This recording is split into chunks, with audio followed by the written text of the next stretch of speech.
Now, for more on this, we're being joined live by Ron Alido. He is the CEO of Miami Intelligence Agency and former CIA contractor. Thank you so much for joining us on World DNA, sir. It's always a pleasure to have you with us. Thank you. Glad to be here.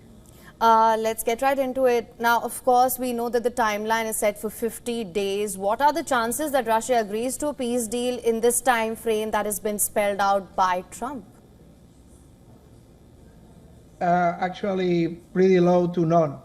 Pretty low to none. Putin offered very good terms for peace in March of 2022 in Istanbul, in Turkey. That was the first negotiation, just a few weeks after the war started, March 2022 in Istanbul, Turkey, and they were pretty light. Pretty good term for Ukraine. Just be neutral, do not join NATO, and give freedom to the southeast part of Ukraine, where the Ukrainians over there are mostly Russians, that see themselves as Russians, that have family in Russia, that are members of the Russian Orthodox Church, that see that part like historical part of Russia. That's it. It was very good terms. But those terms were only for March 2022, 3 years after that meeting in Istanbul. Russia have lost hundreds of thousands of soldiers, many billions of dollars in equipment lost in the economy by sanctions. So now Russia is going to ask for very strong terms for to make peace, a permanent peace. And those terms are unacceptable to Ukraine. And Trump thought that his charisma, his personal magnetism, his personality, his charm will make Putin back down, will make Putin accept less stronger terms for a peace. But that was not the case. That's why Trump is frustrated, because his personal charm and his personal magnetism and charisma were not enough to persuade Putin. Putin, it has very clear his objective, and now he wants a lot more of Ukraine. He wants Odessa. He wants a lot of the eastern and the southern parts, and he wants a disarmed, neutral Ukraine, a buffer Ukraine that separates Russia from NATO.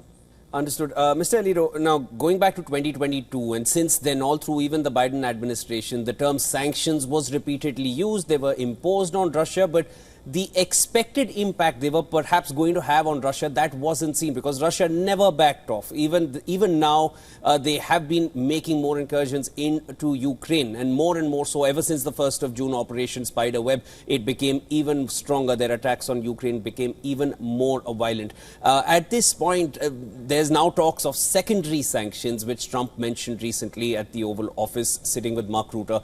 What kind of impact do you feel the secondary sanctions will have when the primary ones have not had the expected impact so far, and which all countries get impacted? Well, basically, the secondary sanctions is the idea of very famous politicians in the United States, in the neocon globalist side of the United States politician in the Republican Party, especially Lindsey Graham, Senator Lindsey Graham, and others like Cotton and Kennedy, senators. They are pushing for tariff in anyone that makes business with Russia, that buys Russian oil or do commercial exchanges with Russia, including India, of course, and China.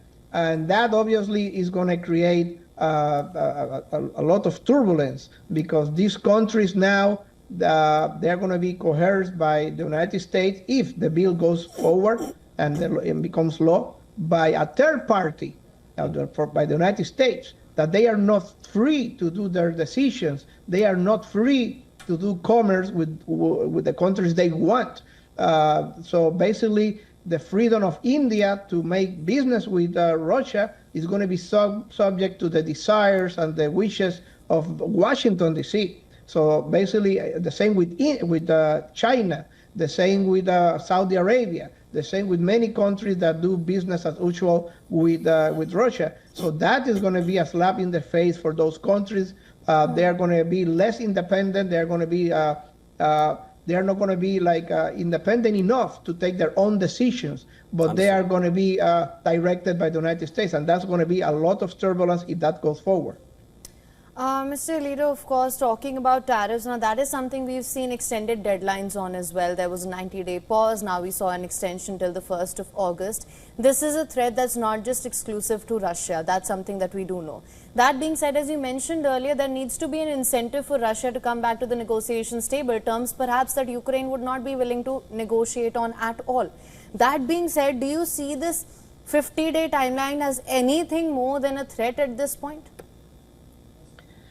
Well, Russia always wanted to go to the negotiation table and had been in the negotiation table. In the last few months, Russia had been in Saudi Arabia several times. Russia had been in Turkey several times.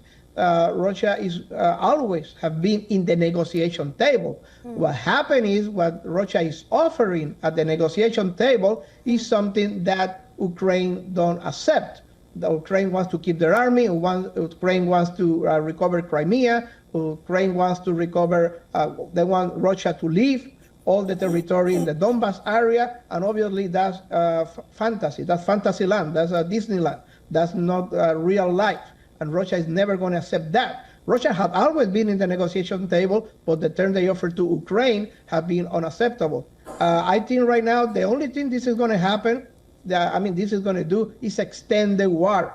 I think there is no way that Ukraine can turn around this in the battlefield, regardless of the sanction, regardless of the new Patriot system. The only thing is going to happen, this is going to extend the war 6 months, a year and a half. But I think the end goal is going to be at the end the same. Russia is going to take militarily what they want to take.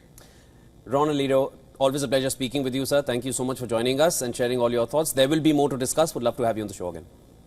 Thank you very much.